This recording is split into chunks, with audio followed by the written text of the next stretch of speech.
Welcome to the premiere of the Three Down Breakdown. The CFL Canadian Football League season is just about here.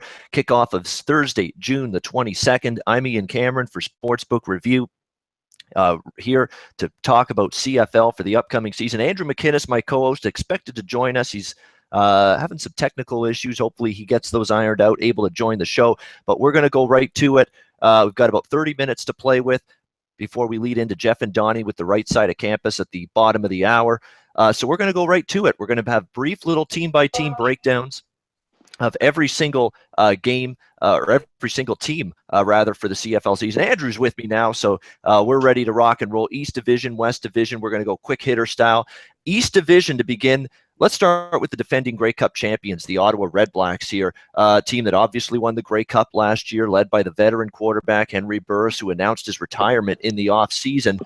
And there's a lot of concern about where does this Ottawa Redblacks offense go without Henry Burris now no longer under center. I don't think it goes anywhere. I think this offense is still going to be very explosive, very dynamic, very potent, be able to move the football, be able to put up points in bunches. Why is that? Because I'm a believer in Trevor Harris, the new starting quarterback here for Ottawa. He's bided his time, had to stand behind Henry Burris on the sideline with a clipboard in his hand, had to stand behind Ricky Ray in Toronto when he was with the Argonauts with a clipboard in his hand, waiting for his time, waiting for his moment to be a starting quarterback in the CFL. Well, finally that time has arrived. And I'll say this right now. Trevor Harris made the most of his time as a starting quarterback last year when Henry Burris was injured. He was fantastic early in the season. He developed instant chemistry with Greg Ellingson, Brad Sinopoli, Chris Williams, Ernest Jackson, just a tremendous Ottawa Redblacks receiving core. Now, they do lose a couple key pieces in that receiving core. Jackson and Williams gone. I'm a believer, though, in Trevor Harris. I don't think that offense is going to stumble one bit. They already looked sharp in the very first preseason game earlier this week, that number one unit offense. So I have no concerns there. Jamie Elizondo, very good offensive coordinator there in Ottawa as well for them. I don't think the offense is going to drop off. The defense does have some concerns. They lose one of the better cornerbacks in the CFL, Abdul Kanay. He goes to Hamilton in the offseason as a free agent signing. That could be a little bit of a troublesome area. Pass defense early in the season, maybe a little bit of a weak point for the Ottawa Redblacks. That remains to be seen. Up front, they've also got some shuffling, some new faces along the defensive line. Linebacking core should be great. I mean, Ottawa at linebacker looks very, very strong. But again, that pass defense, probably the weak link in that Redblacks defense. I think they're going to be a very good offensive team. I still think on paper they're the most talented team here in the East Division. I mean, I know Montreal is going to be looking to rebound. Hamilton's going to have a healthy Zach Collaros. If they have that for the whole season, they're dangerous. Toronto's in rebuild mode. I know Pop and Tressman are there now.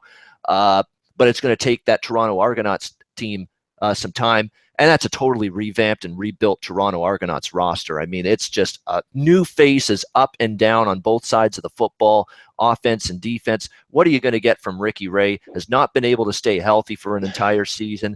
He's had a ton of injuries. Quarterbacks behind Ray in Toronto, Drew Willie, Cody Fajardo, Jeff Matthews. They're not exactly guys that I trust to step in if Ray is once again unable to finish a season healthy and play all 18 regular season games. Montreal's got question marks. I like Jacques Chapdelaine as a head coach, Andrew, but the problem is I don't like Kavis Reed at all being hired as the GM. I'm sorry. This guy's a dope. I don't like him. He's been awful as a head coach in Edmonton. He had these bad press conferences all the time. He was just, completely flustered. Didn't look like he was doing. I was not impressed with him in a brief stint as a defensive coordinator in this league. I was not impressed with him as a special teams coordinator with Montreal, yet now he's the GM. How on earth do you make that decision? I don't know.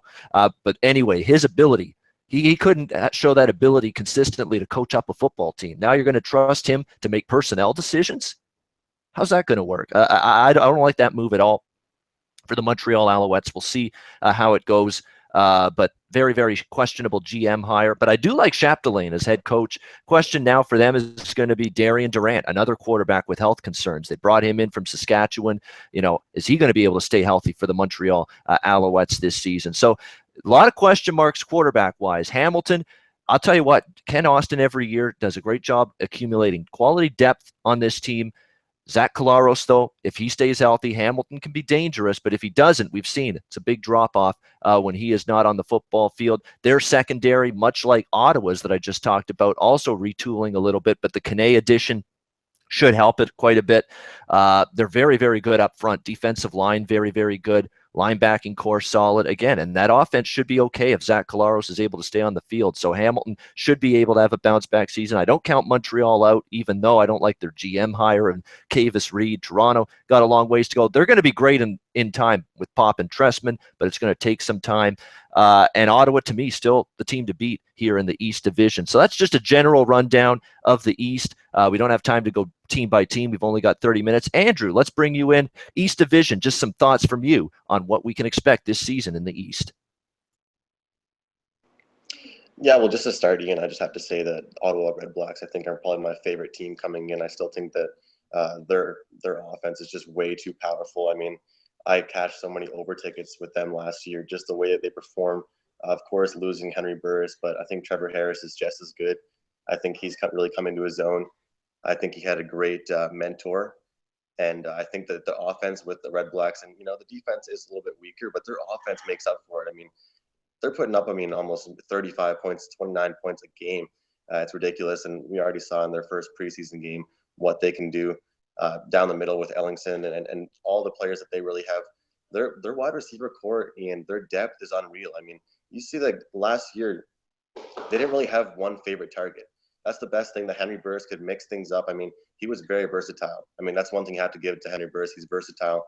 He could really mix things up. But I think that's the best thing this Red Blacks offense is going to have, is that they're going to have so many options down the middle that it's going to make life easier for Trevor Harris. But the fact is, you do have to say, can they put up 30 points a game? Do you really think so? Because, that defense is a little bit hurting in comparison to last year. But I'm just a big fan of them, and I'm going to be probably hoping to back the over on a lot of their games and team total over because of just the powerful offense they have and the faith I have in Trevor Harris. Yeah, I mean, I'm not trying to say Ottawa didn't bring in quality talent to replace some of the guys they lost on the defensive side of the football, but I'm just saying because they could be good in time on that side of the ball. But the first, 2, 3, 4 games of the season, there's probably going to be a little bit of a transition period, and you're going to see guys having to, get used to different positions here in terms of the defensive side of the football for Ottawa. So there could be growing pains there for them. But you and I are on the same page with Trevor Harris. I mean, I don't know what more this guy has to do to prove he can be a good number one quarterback here in the CFL. He was phenomenal when Burris went down last year. He was terrific in spot duty when Ricky Ray was injured, when he was with Toronto a couple of years ago. The only thing that can get Trevor Harris down and off his game is pressure of being a number one quarterback now for the first time in his career. That's it. If the pressure gets to him, then okay, he might stumble. But if he doesn't, and from what I've seen, he's already got great leadership qualities, Trevor Harris. Teammates respect him. I think he's going to have a big year. He's going to be one of those guys if you play DraftKings CFL Fantasy during the course of the season, and I definitely dabble in it. Yeah. Trevor Harris is going to be a guy you might be looking to put in your lineup without a doubt. Got Joe Everett in the chat saying he always liked Drew Willie. I liked him when he was with Buffalo in college football, Buffalo Bulls. That's when he was a good quarterback. I haven't seen it in the CFL. I mean, holy mackerel. I mean, Winnipeg, it didn't work out. I haven't seen anything in terms of consistent quality from him since he joined Toronto last season. So there's a lot of concerns here with Drew Willie. And again, with the Argos, I know Pop and Tressman are the winning combo, GM and coach, all the great Grey Cup contending years, year after year in Montreal. I get that. You got to have a roster of players, though, to play on the field, though. And Toronto still is building that roster. It's very thin. It's very young. And it's going to take the Argos time, in my opinion. I don't think it's going to be instantly Pop and Tressman fly in there, save the day, and here's Toronto now all of a sudden a premier team in the CFL. I think it will take that team a little bit of time. Well, I just have to say that I think Drew Willie is what I would call in the CFL Mr. Inconsistent. You're talking about, getting some fantasy lineups going. I think he's the main guy you'd want to keep out of that because you really just don't know what you're going to get out of him. Some nights he has all-star performances, and some nights he has the most awkward injury or can't complete a pass to start the game off. It's ridiculous. And, I've always enjoyed watching him play because he does have some great performances, but he's someone that's so inconsistent. I could never back him. And looking at him this season, I don't really know how I feel about him. I'm not really scared to say that I won't be really touching any plays with his teams anytime soon or making any fantasy plays, I should say, until I get to see what he can bring to the table, because last season I was kind of just disappointed in seeing what he brought to the table, and just wasn't the Drew Willie that I thought I would see. Yeah, I mean, when it comes to Drew, and people are probably thinking, why the hell are you talking about a backup quarterback so much? Because how much are we going to see Ricky Ray? Can we really count on Ricky Ray to play No, 18 you games can't. this season? Can we really do that? Come on now. Like, let's get serious here. Let's start thinking. Let's use our noodle here. Come on. Ricky Ray has not been able to stay healthy for the last couple of years here in the CFL. I have no faith, none, zero, that Ricky Ray is going to be able to be on the field for 18 games during the regular season. So if that's the case, you're going to be seeing a whole lot of Drew Willie on the field for the Toronto Argonauts. So that'll be interesting to see that play out. Going to be very, very leery, definitely, of the Argos with Drew Willie under center if we see it later on this season. Over to the West Division, hey, Calgary again is the team to beat. I mean, we say that every single year. We said it every year during the John Huffnagel era. We said it, we've seen it now with Dave Dickinson taking over as the head coach. No change whatsoever for this Calgary Stampeders team. They are still a team and a force to be reckoned with. There's no doubt about that. And that's definitely going to be a concern for all the other teams in the league. When you got Bo Levi Mitchell, premier quarterback, in my opinion, in the CFL leading this team, still going to be a situation that is very, very dangerous for the opposition. Funny thing is, Calgary, I've been reading here in training camp, Andrew, dealing with offensive line injuries already. And this team, for the last couple of years, they can't get away from offensive line injuries and cluster injuries along the offensive line. And by the way, guys, that's something you want to really focus on in not just CFL handicapping, but also NFL and college football handicapping.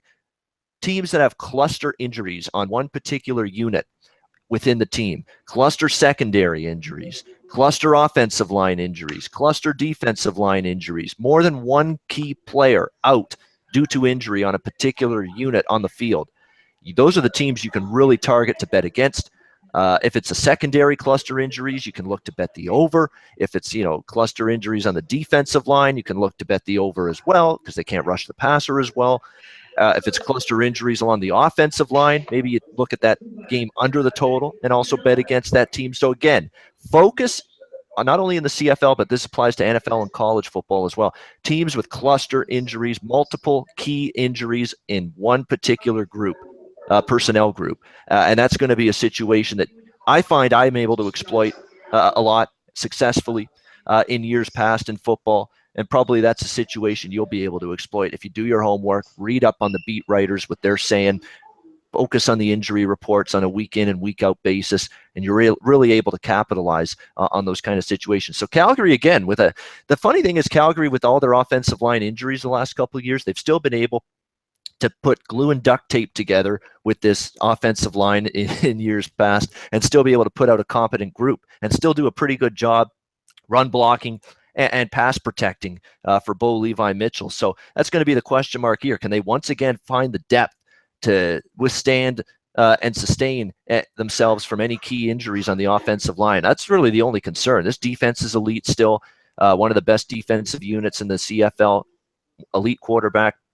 They're probably the team to beat in the West, but not far behind, in my opinion, is the BC Lions, the team they beat in the West Division final last year. BC, to me, is going to be fantastic, and if they win the West Division, it wouldn't shock me. If there's one year Calgary might be beaten by someone in this division, it could be this year, and it could be this BC Lions team. Another quarterback I have confidence in is dual threat quarterback, great arm, tremendous mobility, can use his feet, can scramble, make plays when the pocket collapses around him. That's always critical in the CFL. He's got to cut down on interceptions. That's the only thing that harnessed him a little bit last year. Just some key bad decisions at bad times with interceptions. If he cuts down on those, even by half this season, this is going to be a great year for Jonathan Jennings. Could be a very good year here for the BC Lions. They're right there with Calgary here in this division. I think it's those two teams for sure. Edmonton, don't count them out.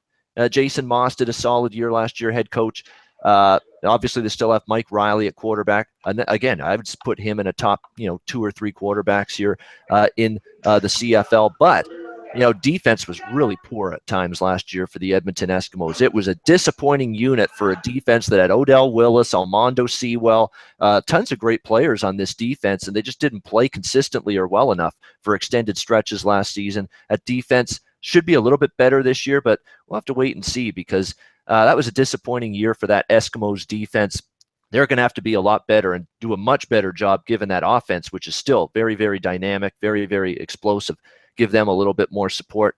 Winnipeg's a team that a lot of people seem to think is going to regress. They had this great season last year, renaissance season, back in the playoffs, a team that won a lot of close games last year. There's no denying that, and that's usually a sign that maybe you're going to regress a little bit the next season. That could be the case. Can Matt Nichols do it again for a full season as the Winnipeg starting quarterback? Hey, he played great in the second half of the season last year. No doubt about it, Matt Nichols. But, he's probably the one guy that even though we've seen good play from him, still got to do a little bit more to prove to me that he's that number one guy for the long term. He had a great run in the second half last year of the regular season, but can he do it for a full season here for Mike O'Shea and the Winnipeg Blue Bombers? That's going to remain to be seen this season. The defense was really good. That's a defense that, unlike Edmonton, did get better as the season progressed last year. We'll see if they can carry that over into this season.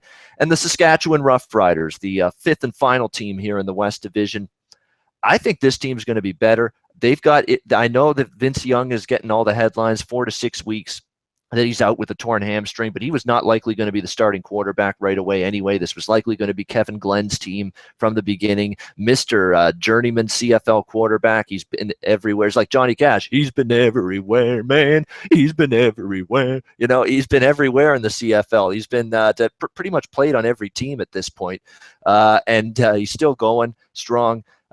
Again, he's a capable quarterback. I mean, you worry now as the ages keeps piling up, the years keep piling up for Glenn. How many more good years does he have? And then there's a ferocious quarterback battle behind him. Brandon Bridge is in the mix for a backup job here with the Saskatchewan Roughriders, and he was battling with Vince Young for that position.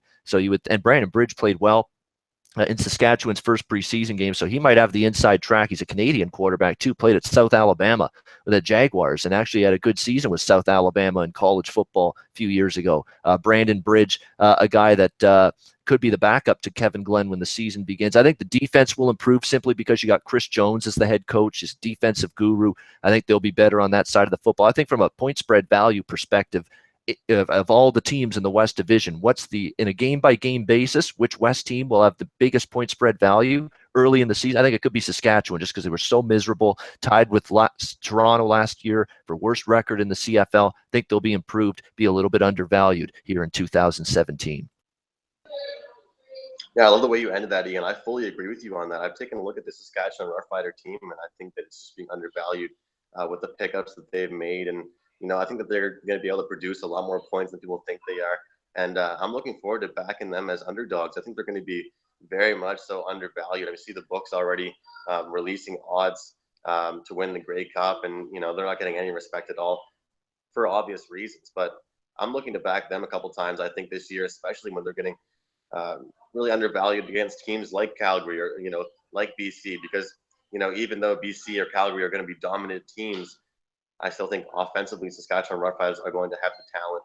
Again, I think it's the defensive end that's really going to bother them. But I just have to go back to where you started. The Calgary Stampeders are my team to win the Grey Cup next year, or I guess just to say this year. They're well sound all over. Quarterback, running back, wide receiver, tight end. They have the positions everywhere. I think that they'll be the team. They'll be the most consistent throughout this entire season. Starting in week 1, it'll be full dominance. I don't expect anything less than them. I think Bo Levi Mitchell is my favorite QB in the CFL. I talked with you guys about how I think Drew Willie is my Mr. Inconsistent. I think Bo Levi Mitchell is my Mr. Consistent. One thing that you mentioned about how it's good to key in on cluster injuries. Well, one big thing in the CFL is that, the O-line is so important, even more important really than the NFL, because in the CFL, they throw the ball a lot more. I mean, obviously you want the O-line for running backs as well, but people think that CFL isn't as entertaining, Ian. I mean, they throw the ball a hell of a lot more than they do in the NFL, and there's a lot less just standing around watching someone run for 2 yards and run into a pile of people. I mean, they bomb out balls 30, 40 yards like it's just an average play in the CFL. So it's key that you have depth. It's key that you've got numbers, but you need to have a quarterback like Bo Levi Mitchell that can make those short passes, that can throw those bombs, that can hand off to running back. And I think that Calgary has that. Looking over to Edmonton, I think Edmonton just, they're going to have another lull kind of year. You said that you kind of think they're a little bit lower this year, but from what I see from this Edmonton team, they're going to get crushed in that Western Division. I mean, let's face it, Ian, looking at who they stack up against and who they're going to face in their division, in their conference, it's no real matchup. They're in another rebuild. I think in a couple of years down the road, they're going to get some good draft picks, and they're going to be kind of changing the roster right now. I can definitely say right now I'm a big fan of this Western Division, the top two, BC Lions and Calgary Stampeders. But like you said, anything can really happen. Saskatchewan Roughriders could come out blazing. They could have excellent firepower. In the CFL with these teams right now, with these top teams, it's really about who gets the most stops because they have so much firepower on offense that it's really just about who steps up. And I think the Calgary Flames used to talking puckheads with you. This ain't ice guys, Andrew. Come on now. With the Stampeders, they're just a better overall team, I think, and they're my official Grey Cup prediction. Well, you can definitely never go wrong or be completely off the radar taking the Calgary Stampeders. They'll be right there again. There's no question about that. And that leads us right into futures talk to wrap up the show, our first show. Just an initial look at the Grey Cup futures. We've got Calgary plus 350.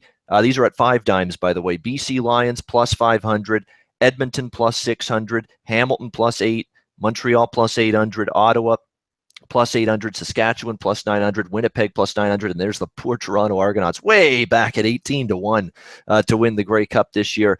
I've already bet BC plus 500 to win the Grey Cup. Decent value. I think they are definitely a team that's going to give Calgary all kinds of trouble, all kinds of grief.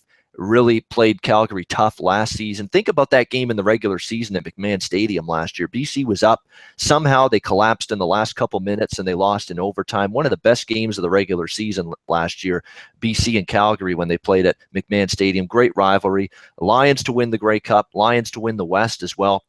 You can get that at plus 275. Got a little bit of both of those in pocket.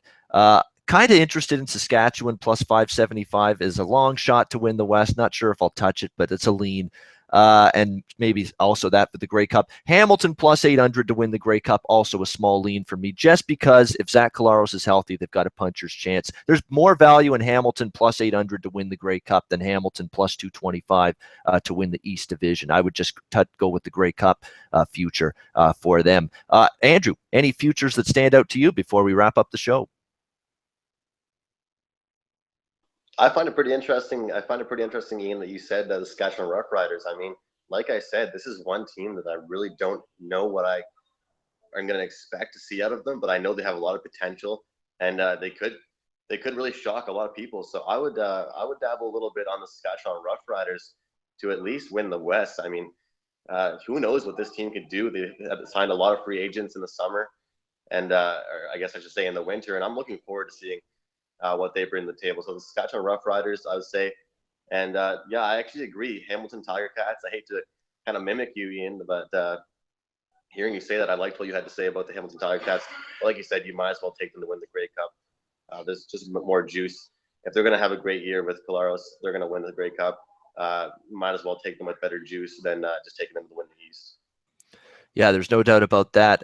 I think, again, it's all contingent upon the Zach Collaros situation. If he can be on the field again, and he's looked awesome from all accounts in training camp. He has not played a preseason game yet. He's going to make his first preseason appearance this Friday against the Argos, a game I'll be attending at Tim Hortons Field, and I'll be excited to see that. But he's looked great. We'll see if he can be healthy. If he is, look out for the Hamilton Ticats. But again, BC to me. If I had to pick who's winning the Grey Cup right now, I'm going BC Lions. I think they got that experience last year, the crushing loss in the West Final. They didn't play well. I think they get experience from that. John Jennings gets experience from that. And Wally Buono's playoff track record as a head coach is as good as any in CFL history. I think BC got a shot to win it all in 2017. All right, that's going to wrap it up. We've got Jeff and Donnie right side of campus coming right up in just a few minutes, 12:30 Eastern. 9:30 a.m. Pacific time. Andrew and I will be back next Tuesday, noon Eastern, 9 a.m. Pacific, with another edition of the 3-Down Breakdown CFL show as we look at week 1 for the CFL season. Until next week, for Andrew McInnes, I'm Ian Cameron for Sportsbook Review. Have a great rest of the day. Stay tuned for Right Side of Campus. Best of luck to all of you.